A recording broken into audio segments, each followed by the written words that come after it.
Welcome to online school. कैसे हैं आप लोग। इस चैनल पे हम लोग क्लास 6 से लेकर 12 तक के सारे सब्जेक्ट की एनसीईआरटी को कवर कर रहे हैं, तो बने रहिएगा इस जर्नी में हमारे साथ। कल हम लोगों ने डिस्कस किया था क्लास 6 के साइंस टेक्स्ट बुक के चैप्टर नंबर 3 को, जो था फाइबर टू फैब्रिक। आज इसी चैप्टर के हम लोग क्वेश्चन आंसर्स को दिखेंगे। समरी और ये कीवर्ड्स कल मैंने आपके साथ डिस्कस कर लिए थे। अगर वो वीडियो आपने नहीं देखा है तो जाकर देख लीजिए, बहुत ज़रूरी है। आज देखेंगे एक्सरसाइजेस को। इसके आंसर मैंने पहले ही आपके लिए नोट डाउन कर रखे हैं। जल्दी से शुरू करते हैं। सबसे पहला क्वेश्चन ये हमसे कह रहा है, इसने कुछ लिस्ट बनाई है, उसके लिस्ट के बेसिस पे कह रहा है कि आपको नेचुरल और सिंथेटिक फाइबर इन दोनों को बताना है कि ये कौन सी लिस्ट में शामिल होंगे। तो यहाँ मैंने लिस्ट आपकी सेकंड बना दी है। इसमें नेचुरल फाइबर को अलग कर दिया है, सिंथेटिक फाइबर को अलग कर दिया है।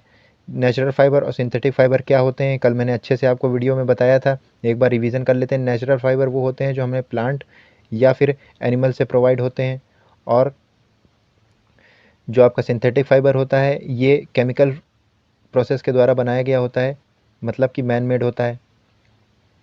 देखेंगे जल्दी से। नायलॉन क्या है, नायलॉन एक सिंथेटिक फाइबर है। वूल क्या है, वूल एक नेचुरल फाइबर है। कॉटन क्या है, कॉटन भी एक नेचुरल फाइबर है। सिल्क आपका नेचुरल फाइबर है। पॉलिस्टर सिंथेटिक फाइबर, और जूट नेचुरल फाइबर है। तो ये क्वेश्चन खत्म होने के बाद अब देखते हैं अगला क्वेश्चन, जो कि ट्रू फॉल्स का है। हम लोगों को स्टेट करना है इसमें।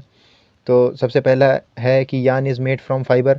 क्या जो धागा होता है, यान होता है, वो फाइबर से बना होता है? बिल्कुल सही है स्टेटमेंट ये। सेकंड स्टेटमेंट देखते हैं। Spinning is the process of making fibre. बिल्कुल गलत है ये। फाइबर नहीं बनाता है, स्पिनिंग एक प्रोसेस होता है जो फाइबर से यान बनाया जाता है। कल आप लोगों ने डिस्कस किया था। ये फॉल्स है स्टेटमेंट। स्टेटमेंट सी क्या कह रहा है, jute is the outer covering of a coconut. ये स्टेटमेंट किसी हद तक ट्रू हो सकता है, क्योंकि वो हिस्सा बिल्कुल जूट की तरह लगता है। जो नारियल के ऊपर जो छालें होती हैं वो एकदम जूट की तरह लगती हैं, तो उसको कॉयर बोलते हैं। ये स्टेटमेंट हम लोगों का ट्रू हो सकता है। अब देखते हैं अगला वाला, D. The process of removing seed from the cotton is called ginning. Ginning एक प्रोसेस है जिससे हम जो बीज रहती है उससे कॉटन को अलग करते हैं। जैसे कॉटन आपने देखा होगा, उससे बीज से चिपका हुआ रहता है, उसको गिनिंग के प्रोसेस से अलग किया जाता है। बिल्कुल सही है, ये भी स्टेटमेंट आपका ट्रू है। और अगला देखते हैं, weaving of yarn makes a piece of fabric. क्या हम लोग जो यान है आपका, उसको वीव करके एक फैब्रिक बनाते हैं? धागे को वीव करके एक फैब्रिक बनाते हैं। बिल्कुल सही स्टेटमेंट है, ट्रू है ये। अगला देखते हैं, silk fibre is obtained from the stem of a plant. बिल्कुल नहीं।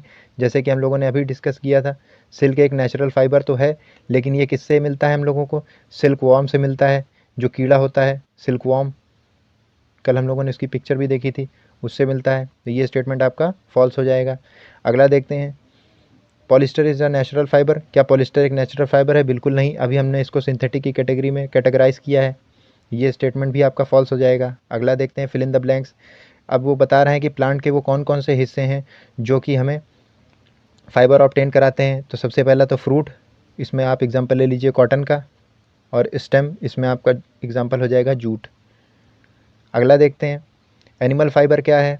एनिमल फाइबर से कौन कौन से फाइबर हम कैटेगराइज कर सकते हैं इसमें? तो वूल और सिल्क, जो हम लोगों ने कल डिस्कस किया था। वूल को, वूल आपका शीप से भी मिलता है, भेड़ों से मिलता है, कैमल के बालों से भी मिलता है, आपके गोट से भी मिलता है, और कई एग्जाम्पल हमने इसके देखे थे। तो इसको कल वाली वीडियो में मैंने अच्छे से डिस्कस किया था। आगे देखते हैं अगला क्वेश्चन अपना, क्वेश्चन नंबर 4 क्या कह रहा है कि प्लांट जो है कॉटन का और जूट का, तो किस पार्ट से हमें जो है ये दोनों चीज़ें मिलती हैं? तो कॉटन हमें मिलता है कॉटन प्लांट के फ्लावर, फ्रूट से, सॉरी। और जूट जो आपका मिलता है वो हमारे जूट प्लांट के स्टेम से मिलता है। अभी हमने इसको यहाँ पे डिस्कस किया है। नीचे आते हैं क्वेश्चन नंबर 5 पे। ये क्या कह रहा है कि कोकोनट फाइबर से, जो कोकोनट के ऊपर जो छाल होती है जिसको हम लोगों ने कॉयर अभी नाम दिया है, तो उससे बनने वाली किन्हीं दो चीज़ों का नाम बताइए। तो उनसे रस्सियाँ भी बनती हैं और डोर मैट्स भी बनती हैं, बाहर जो दरवाजे पे रखी रहती हैं। हम लोगों ने इसकी कल फ़ोटो भी देखी थी, कई सारे आइटम्स उसमें डिस्कवर किए थे। अब देखते हैं अगला क्वेश्चन। तो क्वेश्चन नंबर 6 क्या कह रहा है? क्वेश्चन नंबर 6 कह रहा है कि एक फाइबर से आपका यान कैसे बनता है, एक फाइबर से आपका धागा कैसे बनता है, उसको बताइए, उस प्रोसेस को बताइए। तो उसका प्रोसेस हम लोगों ने कल अच्छे से देखा था। एक था तकली और एक था चरखा। इन दोनों का इस्तेमाल करके हम लोगों ने अच्छे से ट्विस्ट करके एक यान को बनाया था, जिसका कल मैंने अच्छे से एक्सप्लेनेशन दिया है। तो आपके क्वेश्चन आंसर ख़त्म होते हैं। इनको चाहें आप अपनी कॉपी में नोट डाउन कर सकते हैं। मिलते हैं आपसे नेक्स्ट वीडियो में, जिसमें हम लोग मटेरियल्स को डिस्कस करेंगे, अलग अलग टाइप के मटेरियल्स को डिस्कस करेंगे अगले चैप्टर में। तब तक के लिए have a nice day. Thank you.